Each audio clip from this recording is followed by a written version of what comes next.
Jason Nicol is a senior research scientist and plant ecology sub-program leader at SARDI, Aquatic and Livestock Sciences. Jason has over 25 years experience in aquatic and floodplain vegetation ecology in southeastern Australia, in particular the Murray-Darling Basin and southeast of South Australia. He's been working on Chowilla Floodplain since 2004, another long-term contributor, and was involved in the establishment of the Living Murray Vegetation Condition Monitoring for Chowilla in 2006. Please welcome Jason. Thanks, Tony. I want to first acknowledge the First Peoples of the Riverland and Mallee and pay my respects to elders past and present. And unlike Todd, this is a pretty dry presentation, not many photos and lots of graphs. So I'm glad it's early on in the night because I may be losing a few people, I reckon, if it was later on. So I'm going to start to talk about the Living Murray from my perspective. Now, when the Living Murray came along, I was in the right place at the right time. At the time, largest river restoration project undertaken in Australia, and I was fortunate enough to be completing my PhD just as this program was kicking off. I recall Gary Jones. Now, for people who don't know Gary Jones, he was the head of the CRC for freshwater ecology and the head of the Ewater CRC. He came and gave a talk in Adelaide, and it was about 2003, I think. And it was at the Wine Centre. It was quite a flash event. And he said he sort of got up and said he proclaimed this as an exciting time to be a freshwater ecologist in Australia, and he, to some respects, was pretty right. As Jan said, the aim was to recover 500 gigalitres of water for the environment, small volume of water. So the rationale was to direct that water onto sort of relatively small sites. And we just happen to have two of those sites in South Australia, so the Lower Lakes and Coorong and Murray Mouth and Chowilla. And the idea was to demonstrate a benefit of that small amount of water at those small sites to sort of get a sort of social licence so that we could say, well, if we recover a lot of environmental water, then that is hopefully going to have more of a system-wide recovery. And, to do that, monitoring, Todd's shown that, the fish people and everybody else tonight is going to show, you really do need these monitoring programs to actually show the response and how things have responded to this environmental water. And it was a pretty good opportunity for me because there's hardly anybody else in South Australia that has my expertise in floodplain, understory and aquatic vegetation. So I was really able to capitalise on the fact that I just finished a PhD and there was a reasonable amount of money around to actually get my career kick-started. So I want to acknowledge TLM for that. So whether that's been a good or bad thing for people, because they've got to hear me bang on about floodplain understory for quite a few years. But there's also been, I see a few other faces in this room whose career also have been fairly well kick-started by TLM. So it's been really good for keeping scientists employed. So and that's something very near and dear to my heart and a few other people's hearts. So. Now, TLM's largely been overtaken by the Basin plan. However, as Jan has said and Todd has said, the legacy of TLM has been these monitoring programs. These monitoring programs have been going for 20 years. I mean, I've been working, I set up the Understory veg monitoring at Chowilla in 2006, and that's a long time. It's often we see monitoring programs getting cut short by political cycles. We'll often get funding for 3 to 5 years, and then the funding will stop. But TLM, to its credit, has kept going, and we've actually been able to get data on an ecologically meaningful timescale. So that's been really something that's really positive. On this talk, I'm going to talk about the data from sort of 2006 to 2023. I've just done the field work for 2024, but I haven't crunched the numbers. Now, during the monitoring program, as Jan said, there's been a fair bit's gone on. There's been 2 droughts, pumping and wetland sites, 3 floods and 6 regulator operations. Now, in addition to hydrological management, there's been domestic stock grazing removed from the floodplain and some native herbivore control, and Todd's photos showed that how much of an impact the native grazers can have. And this slide shows the Chowilla Floodplain and the location of my monitoring sites. 130 sites divided into floodplain and temporary wetlands, and the rationale for splitting these sites in two groups become clear when I talk about the objectives and the targets. Our floodplain sites were set up in 2006, and from 2011 the wetland sites, which were part of the intervention monitoring program, were rolled into the condition monitoring program. But for this talk I'm going to largely talk about the floodplain sites, the ones I set up earlier. So they are the green dots on this map. So you can largely ignore the blue dots. Before I start talking about targets, I want to explain some functional groups. Now, there are a lot of plant species on the Chowilla floodplain, and so I've assigned these plants into functional groups. Now, it's often a controversial thing, and if you want to see aquatic botanists are usually we usually get along pretty well. Now, if you want to see aquatic botanists nearly come to blows, mention the word plant functional groups, and you will see some. So normally very, very chill people get quite angry. But I've sort of kept the plant functional groups pretty broad here because it is a floodplain. So we have amphibious species. Now, amphibious species are tolerant of inundation and drying. Don't usually get a hell of a lot of them on the floodplain. They're usually restricted to temporary wetlands, and they are adapted to wetting and drying. We have flood-dependent species. This is a real contentious one because a lot of aquatic botanists will say these are largely terrestrial species. They are, for a lot of intents and purposes, terrestrial species. However, you only get them on floodplains. You don't get them on the red soil on the highlands, and they don't usually recruit in response to rainfall. You usually have to have some kind of inundation, and they will pop up as water levels drop. But if you reflood them, they're fairly intolerant of that.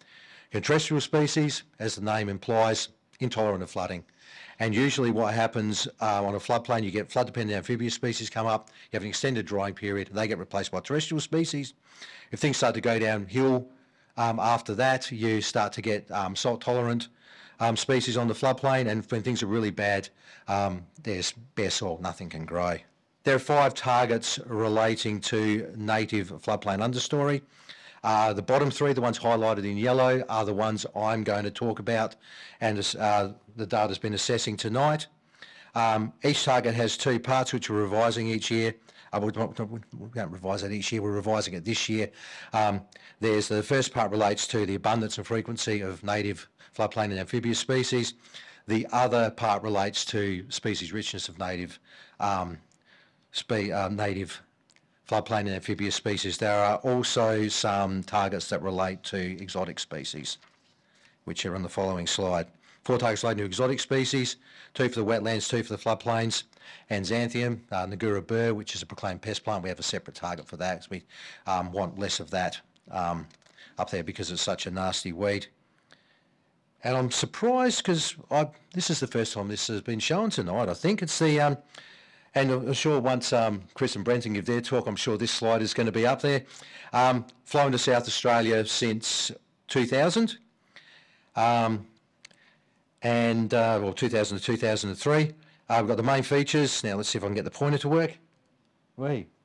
Millennium drought, breaking of the millennium drought, the 2016 flood, and of course the last flood, the real big one. This slide shows the water level in Chowilla Creek just upstream of the regulator. As Jan said, there's been 6 regulator operations in spring 2004, spring 2014, 15, 2016. It was overtaken by the 2016 flood. Spring 2018, spring 2021, and spring 2022, again overtaken by the flood. Quickly talk about methods. Monitoring is usually done in February, except for the 2011 and 2023, where the floodplain was too wet for me to get on, so we did that monitoring a little bit later. It was done in June and May respectively. Each site contains 3 1 by 15 metre quadrats. They're split up into 15 1 by 1 metre cells, and I go and record each species in in each of those cells. So a species will have a score of 1 if it's only in one cell, and 15 if it's in all the cells.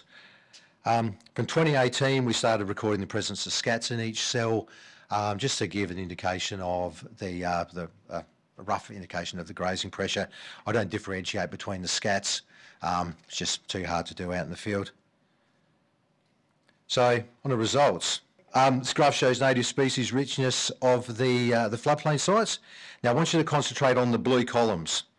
From 2021 onwards, it shows the species richness of the wetland sites, which are the green columns, and the combined species richness, which are the brown columns. But for I didn't have time to actually go through and remake a graph, so I pulled this one straight out of the report.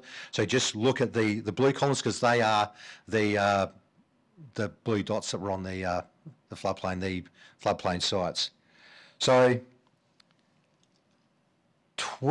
spring 2006 and 2009, we've got the two circles there. Now, Jan talked about there being pumping, and during those 2 years, in spring 2006 and spring 2009, so this showed up in my monitoring in 2007 and 2010, Copper Mine Complex and Gum Flat were watered, and they were actually quite large watering events, and they inundated, as Warren's nodding there, because I suspect he was probably dragging around pumps for them and supplying diesel. He's nodding again. And that was inundated quite a substantial area of floodplain. Now normally watering is in the wetlands, doesn't inundate a lot of my floodplain sites, and that year did, and as you can see there's been a spike in those 2 years in in species richness. Oh, sorry, 2011. That was prior to the 2010-11, post the 2010-11 flood. It was after it. Yes, thanks, Jan. So again, really large jump in species richness because that inundated a substantial number of my sites. 2015 was the first survey after the first regulator operation. Again, quite a jump in species richness. Okay, 2016, another regulator operation, although this was a fairly low-level operation and only inundated 2 of my sites, so there wasn't much of an impact on species richness. 2017, high-level regulator operation and the flood. Again, jump in species richness. 2021, that's not on there yet, so 2021, the regulators operated. Again, a slight jump in species richness, and 2023 after the 2022 flood. Now this graph, I talked about functional groups. Now this graph shows the proportion of functional groups across the floodplain. And again, from 2011 onwards, just concentrate on the ones that have the A in brackets after the year, because they're just the floodplain sites. The other ones you can largely ignore. They include the wetland sites.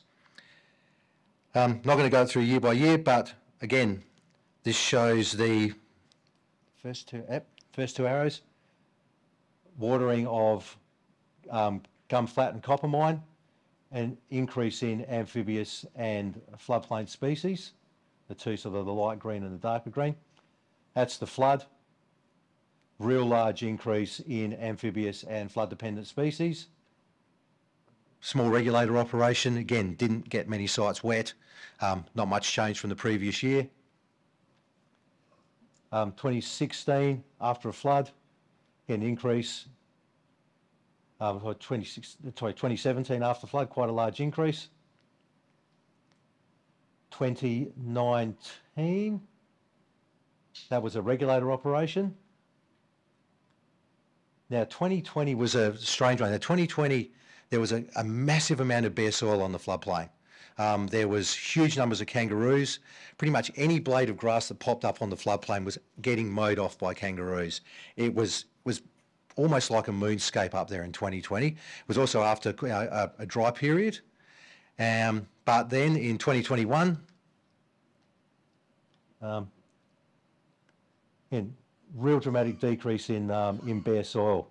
And there was quite a concerted effort by parks to control native grazers. And 2021 regulator operation. So again, an increase in the amphibious and floodplain species in 2022. In 2023, it's the flood, and that speaks for itself. You've got a huge number of flood-dependent amphibious species because it was the first time that every one of my sites got wet. even the large overbank flows, there were still some sites that didn't get inundated. Now, Brenton, bad luck, here's your MDS plot. He's shaking his head. So now this slide shows an ordination comparing the vegetation of the floodplain sites. I pulled the data for each year. Now, the best way to explain an ordination, and apologies if people have heard this joke, it's a plot shown by scientists to confuse non-scientists, but it's actually pretty simple. Basically, it's a large data set that's just been squashed to be able to be shown on a flat surface. So points that are close together, plant community similar, points that are far apart, different. That's all you need to know about this graph. And there's just some points that I want to point out on it. So 2007 and 2010, so they were the large watering events. So they were the 3 flood years. They're quite different to everything else. And then this one down here, 2020, that's with all the bare soil. So those are the 3 things I'll take home from this. Is that you've got the impact of floods, watering events early on, bare soil, and regulator operation in there has had impacts, but doesn't show up that well in the ordination. It does show up well in the targets. So I mentioned earlier targets. This graph shows the proportion of cells with amphibious or flood-dependent species. Now the feature that stands out are the surveys after the year of the floods. So that one, and that one. There's a lot of floodplain amphibious species on the floodplain. But what's sort of hidden in this graph is that these targets here, these 1 in 3 and 1 in 5 year targets that I showed up on the slides earlier, they are pretty much all met because of regulator operation. And those 2 years were pumping, the large scale pumping, but pretty much all of these years where these more frequent targets have been met has been due to regulator operation. Again, this shows species richness of floodplain amphibious species. Now, sadly, we've never hit the target of 40 floodplain and amphibious species, native species on the floodplain, which means we haven't hit the 1 in 7 year targets. However, the flood years really stand out as having, higher species richness. But again, in these other years where we have the more frequent targets, again, a lot of them are met because of the regulator operation. So just summing up, this monitoring, whilst I've sort of provided a fairly dry talk about it, it's been really effective in detecting changes in vegetation in relation to hydrology and management. Now, sadly, and I've said this in the Lower Lakes talk, we have no pre-millennium drought baseline. However, what we do have here is we actually have about an 8-year baseline before the regulator was constructed and finished. So we've actually got a reasonable idea of the baseline pre-regulator. So that was one of the really good things about TLM. We've been able to get some of that pre-baseline information. I mean, there have been some investigations done at Chowilla prior to the millennium drought, but they were sort of one-off snapshots. Now, apologies for anyone I've forgotten here. Now, sorry, Warren, I haven't put SA water here. So I haven't done that, but just the MDBA for funding, the TLM. There's been a lot of people involved in this, so there's some SARDI staff, past and present, who've worked on this project. Perry, who also this year helped me out with some field assistance. The Icon site management team, past and present. The Chowilla Ecologists, there's been a few of them. I don't think I've missed any of them.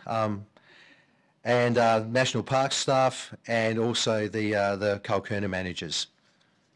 So thank you.